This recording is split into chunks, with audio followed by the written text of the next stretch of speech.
welcome to another edition of the Bones with some glitter, rolled in glitter, whatever you want to call it. Hold on a minute. We're missing someone again. Like, is this COVID or is this the flu or is this like the triple threat thing or is Roger taking him? Like, I don't know. JD's still getting a tan. JD's still getting a tan, you reckon?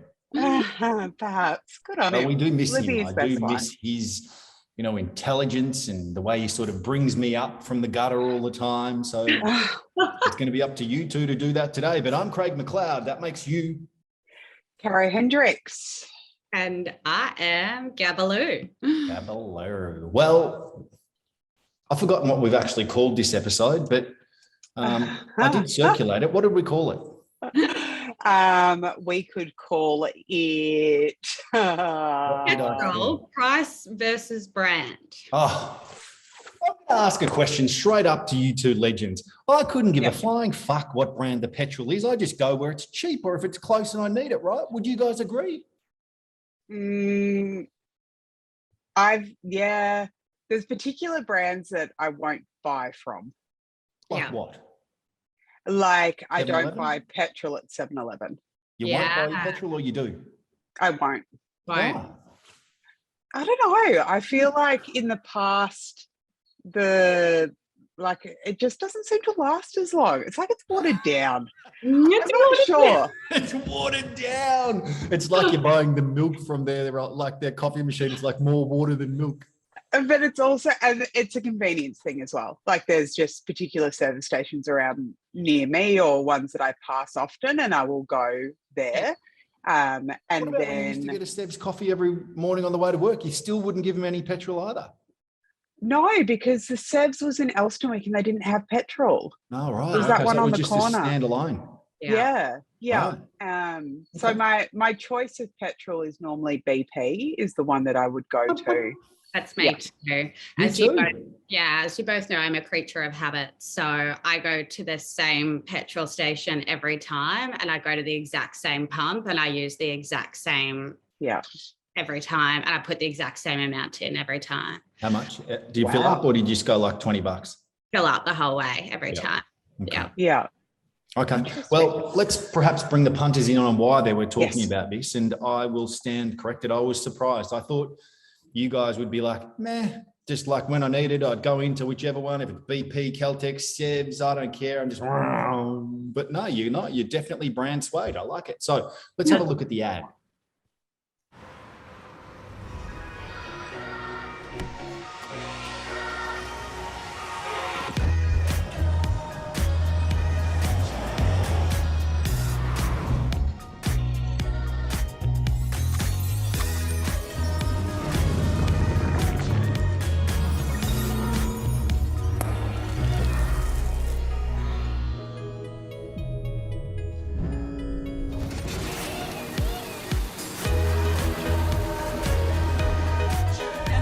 With Amplify premium fuels and AmpCharge electric vehicle charging rolling out across Australia, Ampol powers our way of life. Ampol, Australia's own. Okay.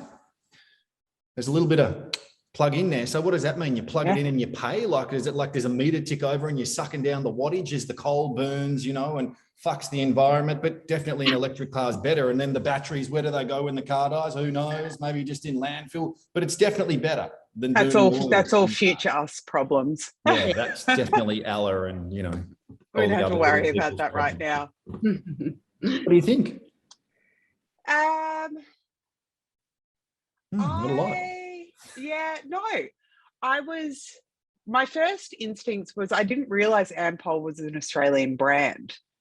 So I found that interesting. I was kind of like, I didn't realize it was Australians' own. I don't know if it's maybe the branding or just how I've seen it in the past. I've always thought it was like an American brand. I don't know why. There must be something over there that's similar in branding or not sure. Mexico, probably similar colors, I would have thought. Mexico, I think they're red, white, and blue, aren't they? Maybe so. I was in the Mexico. Not Mexico, Texaco. That's a petrol brand. You're a Mexican. Last time I was in Mexico, I don't think I was driving. I don't think I was sober enough. Texaco. Texaco, I think it's called. Actually, going back to that price-wise, skipping back, I would go out of my way to go to Costco to fill up because they are much cheaper. Right. Much, much, much cheaper. So yeah, there is a price component to it. But back to the ad. I really liked the execution. I thought it was really well done. I like the transitions from, you know, the guy popping his bubble gum, going to the guys in the moving van with the pie, and then under the seat, and then that turns into a tunnel. Like, I thought that was all really, really cool, and quite engaging. I wasn't sure about the talent selection, especially for the first sequence. That felt quite American to me, which kind of reiterated my idea of Ampol not being an Australian brand. But then as we kind of moved through, I was like, oh, like, especially the moving guys, I was like, they're Aussie, like as Aussie can be. So I think as a brand piece, it was definitely informative for me to make me realize that they're an Australian brand. Would it make me go out of my way to go to that particular, you know, branded service station? No, because we've already kind of covered that we're creatures of habit for the most part. I think the information around the charging stations was new information to me as well, so that was quite informative. So I think it worked on kind of the brand piece and an informative piece, but would it sway my decision? Not necessarily. Okay, Gabs, what do you think? I agree with you on the way some of the execution, some of the transitions were really fun and interesting and dynamic. From a strategic point of view, when we're talking about petrol pricing, it's just such an interesting time right now with what's going on in the broader market in terms of inflation and cost of living and all of those sorts of things. So I thought it's interesting that they're going to market with this brand campaign, which I know they do quite regularly. Every 10 years, I think they do some level of brand campaign, and it's quite nostalgic to the other brand campaigns. They never really have voiceover or talent to camera. It's always a tune, a cool car, that sort of thing. So, but strategically, back to the whole inflation, I think it's interesting that they're bringing themselves to market and talking about or bringing through this whole electric charging piece and not referencing price at all, maybe with a longer term strategy or a thought in mind that people are thinking of the brand as elevating, taking us to the future and thinking about the world and the climate differently, and trying to distract and persuade the consumers that it's the brand of choice for a better world and not think about price so much right now. And for me, that lends them to being maybe more of a premium, thought of as more of a premium offering in the market, and maybe going after those who are maybe less price conscious and more climate conscious. Interesting. When I first saw it, I thought the cinematography and the creativity to it and the way in which everything kind of blended was just brilliant. I think it was really clever and captivating and engaging. And I think you're right on the talent. For me, I just sat back and thought, having looked at this, what's the probability that there'll be a cue stuck in my mind next time I'm driving my car and I'm like, need petrol, that's going to go, yep, I'm going to go Ampol, rather than Caltex or BP or Shell. You know, Shell's been synonymous for a long time with the whole Ferrari, and it cleans your car as you drive. They've been doing that for a long, long time. And perhaps because I'm interested in motorsport, I'm even more attuned to that one. But like Caro said, I was really surprised on the Australian angle, which definitely gave them a tick for me. Like, I'm like, hold on, because BP is British Petroleum, I believe is what it actually stands for. Yeah. And then Shell, I know is not Australian, of course, so that as well isn't Australian. But yeah, interesting. I thought good execution. You know, is it something that, you know, would persuade me? Probably not. But it is important for them to continue with some kind of brand strategy and rolling it out on an ongoing basis. I would say absolutely yes. I think they might be planting a seed as well. I dare say those who do drive electric cars now, and we know that moving into the future that petrol will be obsolete at one point in time. So I think maybe they're planting that seed really early on so that people start to think of Ampol as the electric charging brand earlier, so that as more of us transition over to electric charged vehicles, we're already preconditioned a little bit to think Ampol with this execution coming in so early in the market. And it'll be interesting to see how other brands perhaps follow on that trend. Yeah, absolutely. I think an interesting one for sure. And the whole charging there, I mean, I don't know how long it takes to charge a car, but, you know, I presume it takes a bit longer than to fill your car with petrol, but I could be wrong. I don't know. So maybe you can whack it in and there's a rapid, just goes, you know, it's back up to 3/4 in, I don't know, 4 minutes or 5 minutes, however long it takes to charge your car. But I guess that's going to be something that's, you know, of consideration. And then obviously what's the cost for that relative to what you'd pay for it at home. But anyway, I mean, I think it's good that they're doing that. That's definitely a change for them and, you know, positioning themselves as at the forefront of it, as you say. Definitely. What the fuck was Nick Kyrgios doing at Wimbledon? How did he get into the final? I know, that's it was kind of by default, wasn't it? Well, Rafa blew up, his back popped, and, you know, he was like, no raging bull this year, can't help you. And Nick had got himself to the quarters or the semis or whatever it was. I can't remember. I think it was a semi against Raf, so the quarters, and Raf's pulled the pin. And before you know it, guess what? Here he is in Wimbledon. He is. I've got a soft spot for him. No. I quite like him. No. I do. I like there's all the arrogance and the carry on and everything that goes with it. But I actually found his post-match interview quite interesting, that he talked about the fact that he's got the weight on his shoulders. Like he's constantly carrying this weight of expectation and this weight of, you know, judgment. And you kind of, you look at him, I guess all sports people, and you don't really think about like the human side of them. It's just kind of like perform, win, behave, be a role model. And I think it kind of opened up, you know, the idea that these people are human and they do have hard times and they do play up. And he was recognizing the fact that he always does, but that's also kind of his personality. So I don't know, like he's cheeky, and I had a bit of a giggle when he came out in his red cap for the ceremony, because Wimbledon is white. Like you have to wear white when you play. So that was a bit of a, like, you know, fuck you to everyone as well, or fuck you to the man wearing his red cap. But I've grown to appreciate him a bit more, I guess, is probably a better term than like him over the years. And I don't think anyone really thought he was going to win, but he did pretty well. Like he played the first set well, and then I fell asleep. So but I don't know. I want his team. What do you think?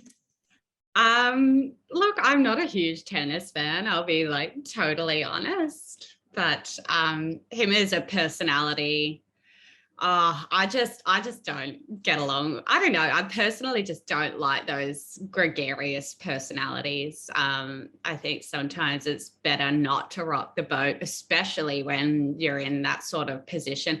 I don't understand his background or anything well enough to comment, but sometimes it's like, I understand that everyone's human, but it's a bit like those celebrities who get really famous, earn lots of money, and then they cry about being followed by paparazzi. I'm a bit like, you know, this is part of the deal. So, yeah. What do you think about this? So tennis officials made a controversial decision not to award rankings for Wimbledon, which has resulted in the champions and runner-up in both men's and women's singles dropping in their respective rankings. Yeah. And they did that obviously as a protest against Russia. So saying that the Russians can't play here on all of that. But I don't know. I'm not sure about that. I'm not sure that was the right decision at all, because you're penalising people for competing in a match that I believe everyone should be able to take a stand in that sense. So I thought that was really interesting.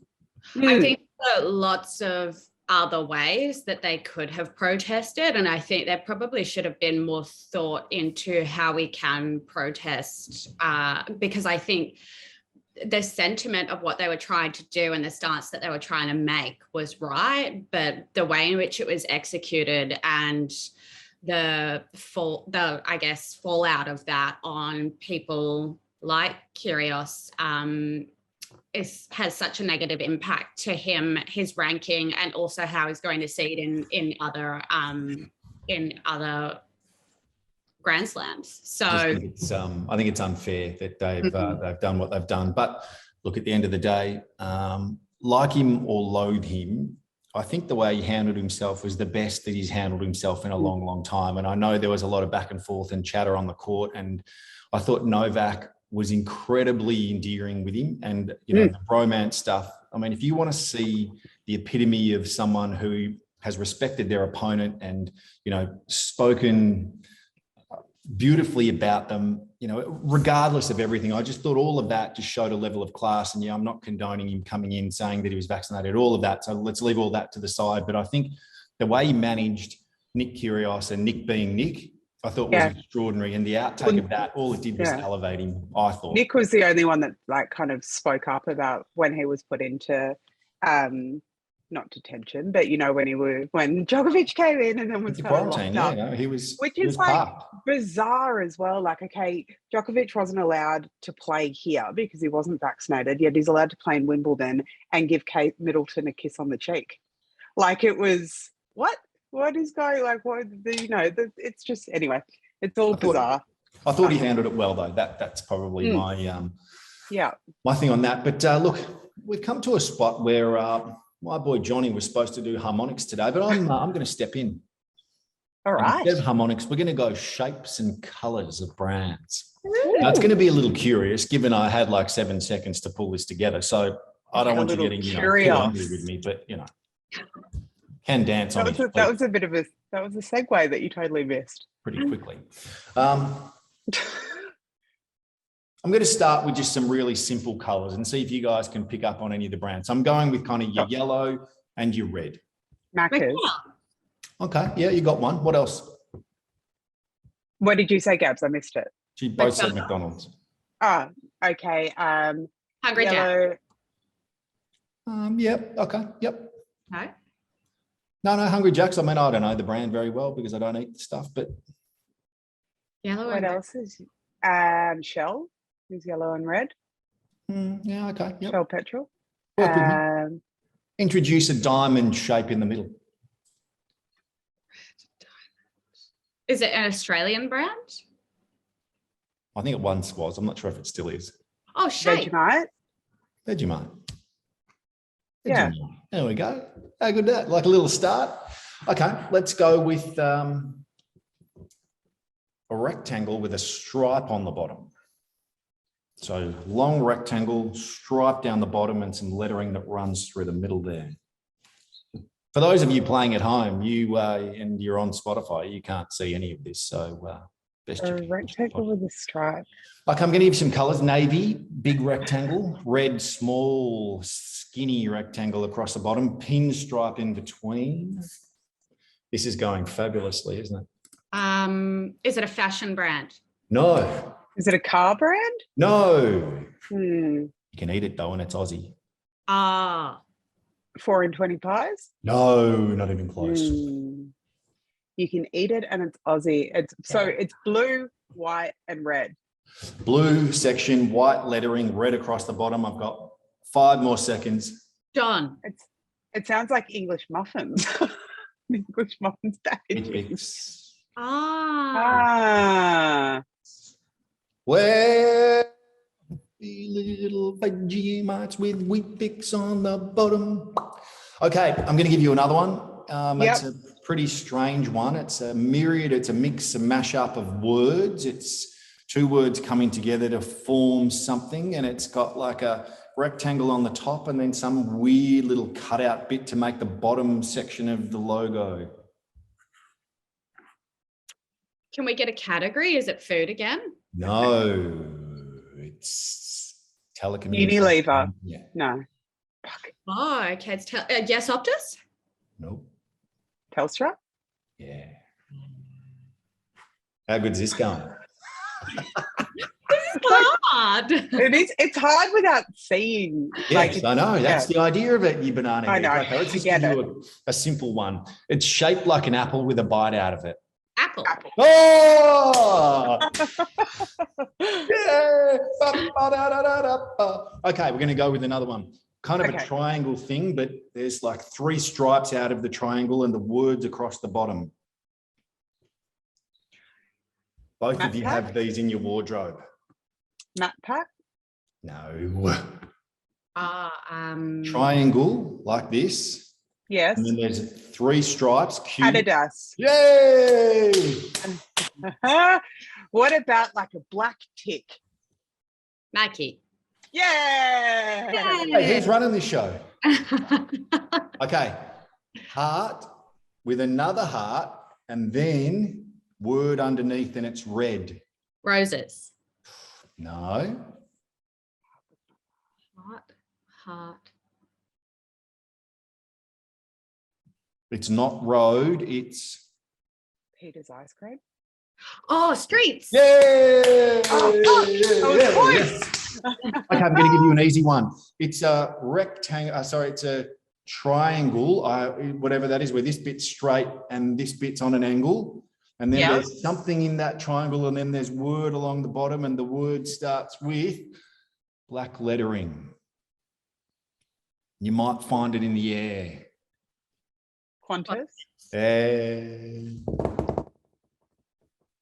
It starts with black lettering.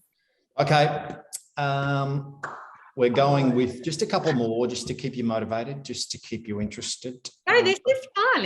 It's better when it's a bit harder. Yeah. Circle and circle with a few stripes out of it, and the word sits inside of it. Circle, a few stripes out of it. And of late, they've taken the word that sits inside of it out because they've gone all this virtual style.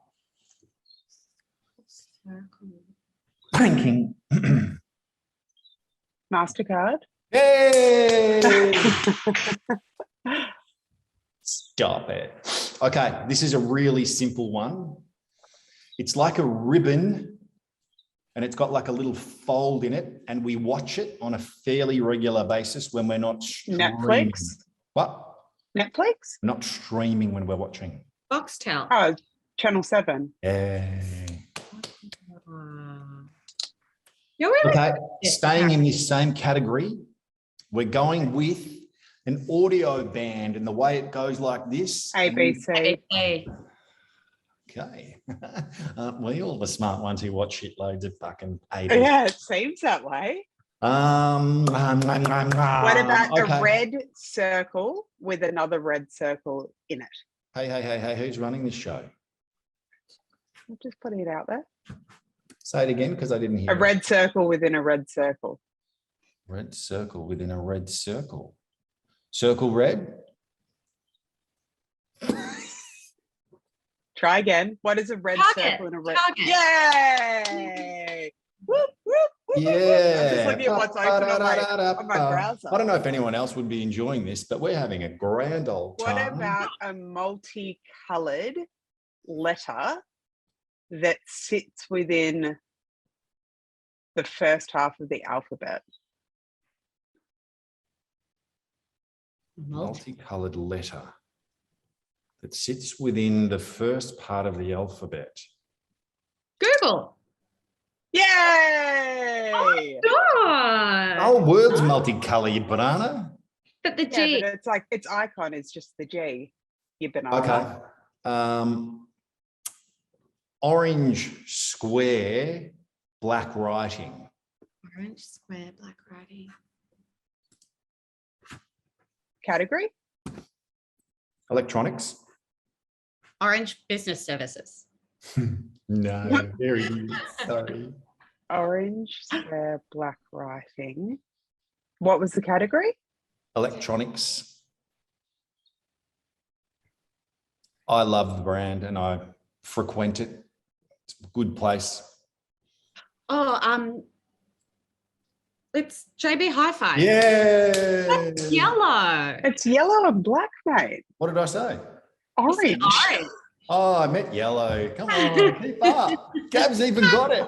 That's worth 100 points. It is. Oh, just Okay, that another one. orange square. Blue rectangle with a Office rectangle inside that's white and a reversed out 4, I think it's 4, letter brand. We've spoken to them recently.